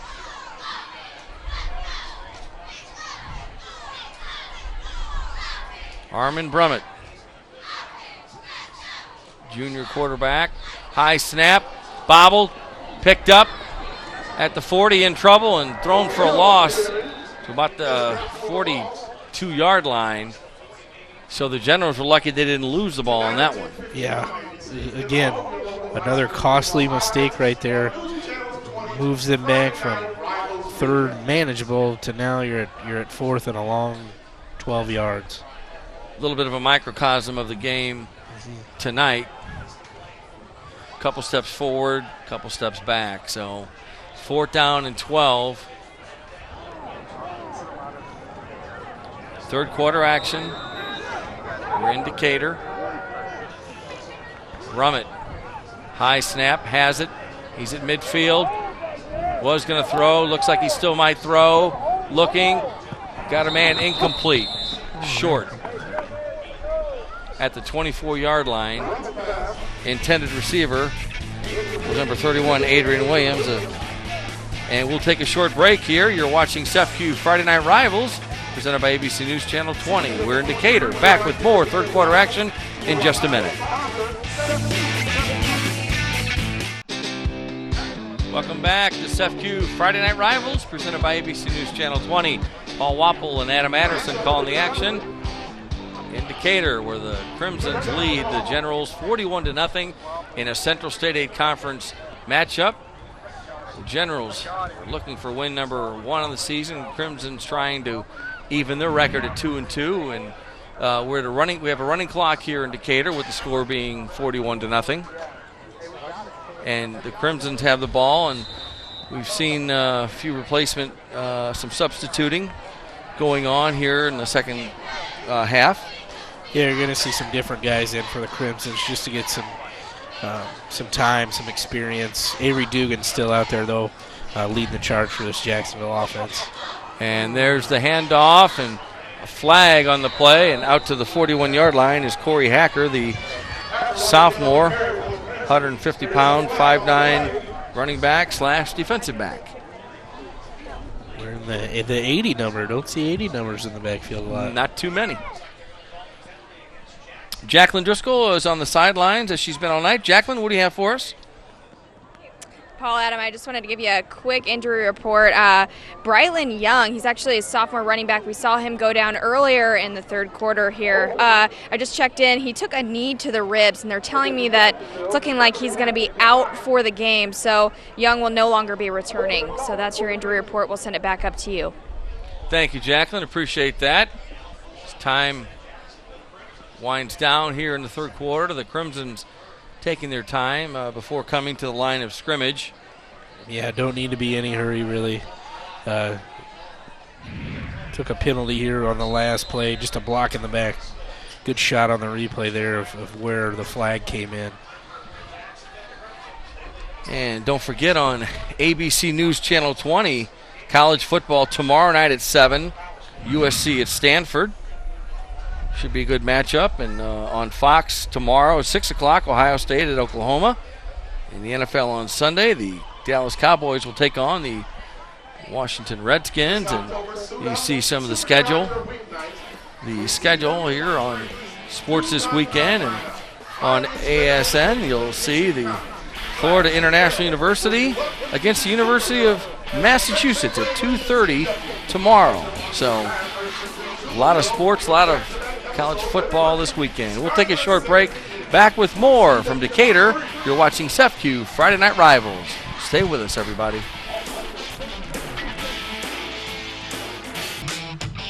Welcome back to CEFCU Friday Night Rivals, presented by ABC News Channel 20.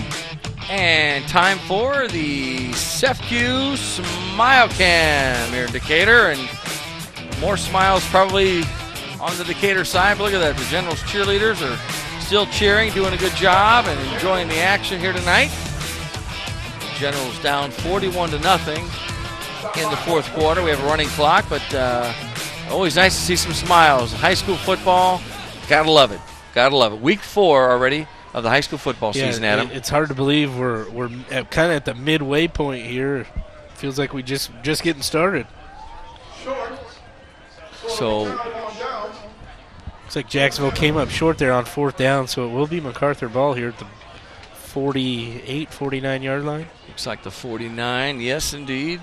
And, Adam, you've got another score, a big score in Central State 8 to tell us about. Just got an updated score early in the fourth quarter. Springfield High is actually up now 35-12 on Southeast, so the loss of Gavin Webb seems to be very big. Also, in Sangamo action, Moreau was up 35-7 on Pleasant Plains.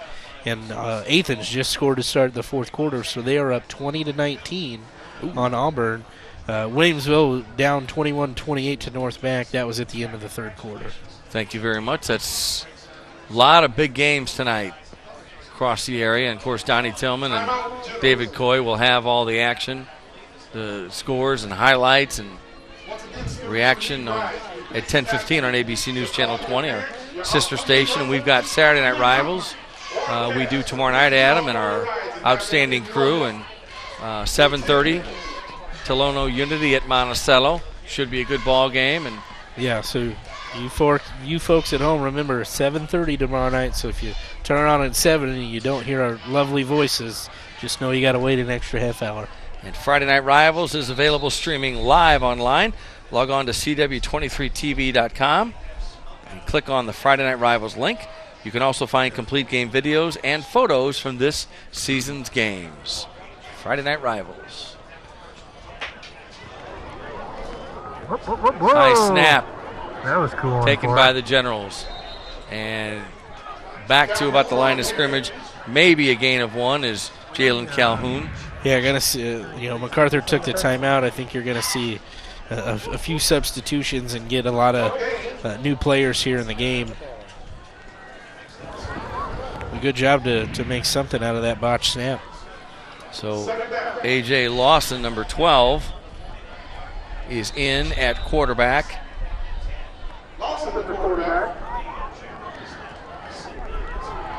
High snap, not coming this way for the Generals, and down to the 45 and out to about the 43 is Martez O'Neill. We've called his number a few times tonight. Yeah, he's had some big runs. He's got a lot of speed on the edge there, and he's going to be a great player for MacArthur moving forward. They've got a lot of a really big junior class, a lot of exceptional athletes. So I really think this team is going to keep getting better and better and learn how to play in these big football games. We talked about that on our Pepsi High School Football preview show tonight, and we heard from one of our counterparts in Decatur from Cromwell Radio talking about that too. So the future, as you see Jalen Calhoun with the carry, the future does appear to be bright for the MacArthur Generals. Yeah, you have, both Brummets are just juniors. Starting running back Braylon Young was only a sophomore. They only start 1 or 2 seniors, so you're going to bring a lot back into next year. And I think as this year goes on, a lot of these juniors and sophomores are going to get valuable playing time against some of these big CS8 teams. And it's fourth down and 1 from the 40 for the Generals. Fumble. Ball is dropped. Let's see who has it. I think the Generals got it back.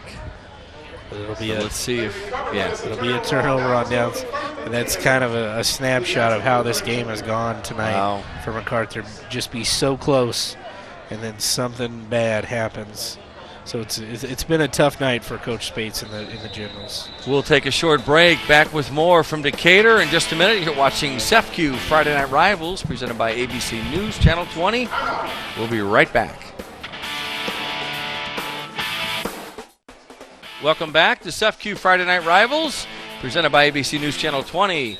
8:24 to go. We have a running clock here in Decatur as the MacArthur Generals are trailing 41-0 in the fourth quarter of this Central State 8 matchup. So the Crimsons have the ball, 1st and 10 from their own 43-yard line. There's the handoff, and wow, thrown for a loss on the play back to the 40-yard line. Yeah, big hit by number 54, Malik Barbie. Excuse me there. Just shot up the middle and was waiting for the Crimson running back right there. These Generals aren't going down without a fight, so that's what you like to see as a coach. Your second and third string guys really locked in and playing tough. Brady Hayes, number 12, is in at quarterback for Jacksonville. Avery Dugan played the first half, most of the first half at quarterback. A couple plays he didn't. There's the handoff. And met by a host of General is number 82, Darrell Holmes. Yeah, a lot of penetration there by the MacArthur D line. Playing tough here at the end. They're playing till the final whistle, so hats off to Coach Spates and how he gets these guys to keep playing. And I want to remind you, we'll be naming a player of the game. And, of course, have the presentation of the CEFCU Champions Trophy at the conclusion of this game.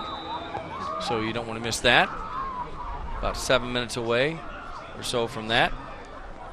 And look how clean Brady Hayes' uniform is. It's incredible, isn't it? Oh, and he is hit hard. Flag on the play as he threw the pass, and I don't think it was a pass. Adam, we got a couple things going on here. I think, you think the penalty's on the hit?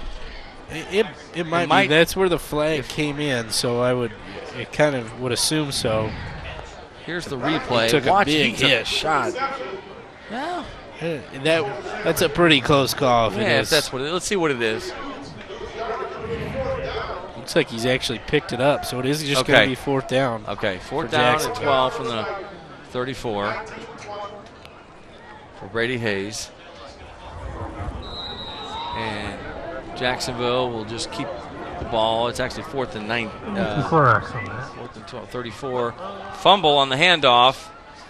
Picked up by the Crimsons, but now it's still loose, actually. It's going to be MacArthur ball, but. So number 44 for Jacksonville on the play, Kyle Lashmet. And I have a Pleasant Plains update. It is 41-7 now. Pleasant Plains trails Maroa Forsyth. Yeah, that's a tough one. No new updates on our other games. It looks like Williamsville is driving deep here on North Mac late in the fourth quarter.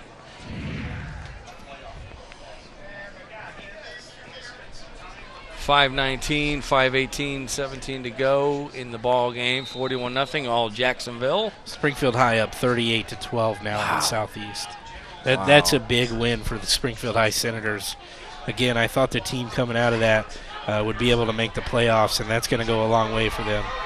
Into the 30 and thrown down, finally brought down at the 21-yard line. So a nice run there by Isaiah Johnson.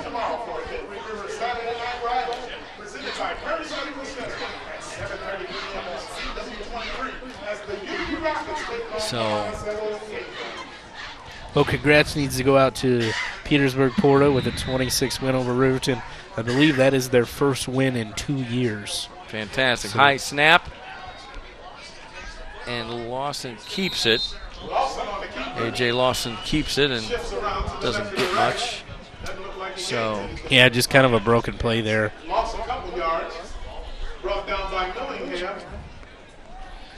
And we'd like to thank CEFQ for sponsoring Friday Night Rivals this season. CEFQ, not a bank, better. We appreciate all their support and sponsorship this year on Friday Night Rivals.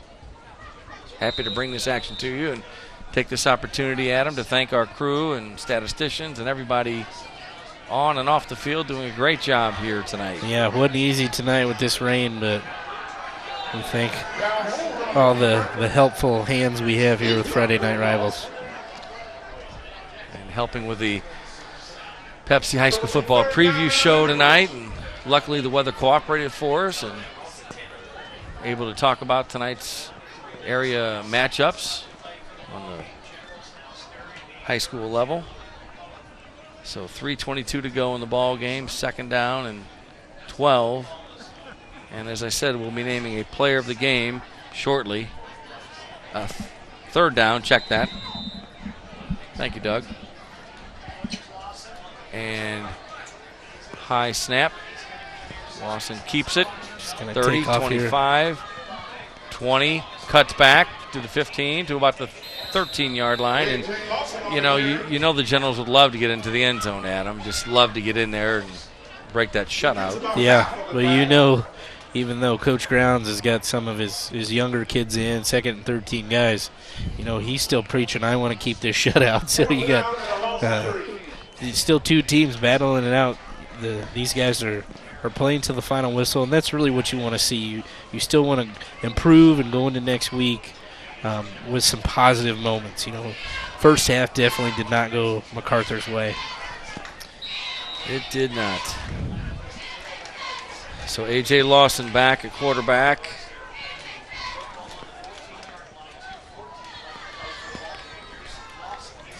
Stumbles, but he's going to keep it.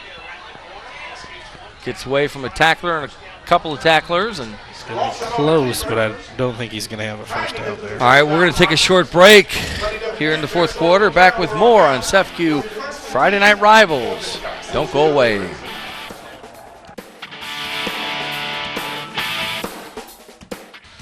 Welcome back to CEFCU Friday Night Rivals, presented by ABC News Channel 20. 41-0, Jacksonville.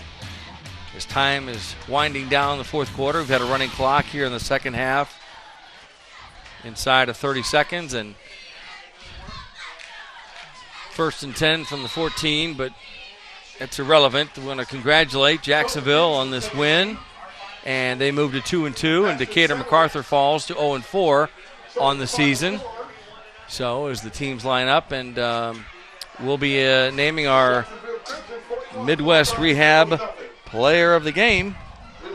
Yeah, just a tough night for MacArthur. I know they didn't expect this to happen. I know you and I did not expect a 41-0 game. So tough one by MacArthur. Hopefully they rebound next week. And a great win by Jacksonville. Really got their running game going early, and that proved to be the difference. Definitely did. It definitely did. They were very consistent in the first half, threw a few passes. They worked. So back with the post-game show in just a minute. You're watching CEFCU Friday Night Rivals. Stay with us.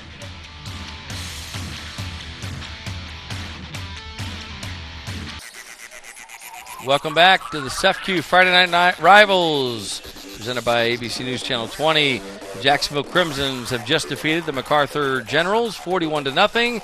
And our Midwest Rehab Player of the Game is Jacqueline. Go ahead and tell us who it is. All right, yeah. So I'm standing here with our Player of the Game, senior Clay Wood. How did tonight go for you? Everybody executed top to bottom.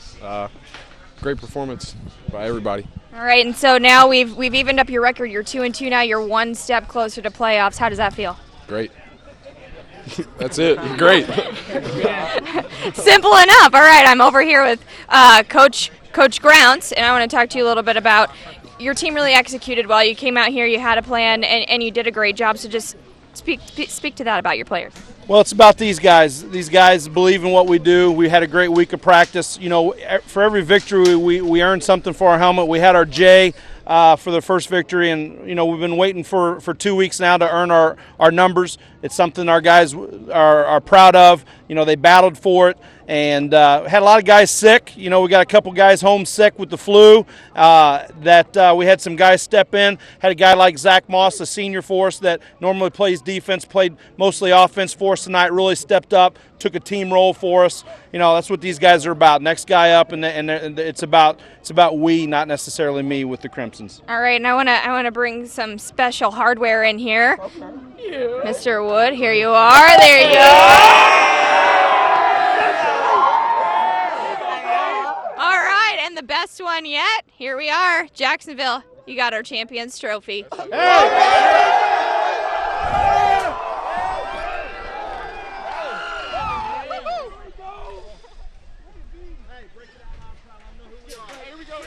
All right, so congratulations to the Jacksonville Crimsons who grabbed the CEFCU Champions Trophy, and to Clay Wood for grabbing the Midwest Rehab Player of the Game honors. And I want to remind you to tune in tomorrow night for Hickory River Saturday Night Rivals, presented by Kirby Medical Center at 7:30 right here on CW23 as the Tolono Unity Rockets take on the Monticello Sages. Then next week, CEFCU Friday Night Rivals, presented by ABC News Channel 20, brings you Week 5. We'll head to Mount Zion as the Braves take on the Taylorville Tornadoes. That's next Friday night, starting at 7 right here on CW23. Adam, quickly, your final thoughts here from Decatur? It was all Crimsons tonight. Congratulations to them. And MacArthur, hopefully they can get back on track at Lincoln next week, so it could be a good matchup for them. All right. Well, thanks to everybody who helped bring this to you. We enjoyed it and hope you did too. And we'll see you tomorrow night at 7:30 on Saturday Night Rivals. So long from Decatur. Good night, everybody.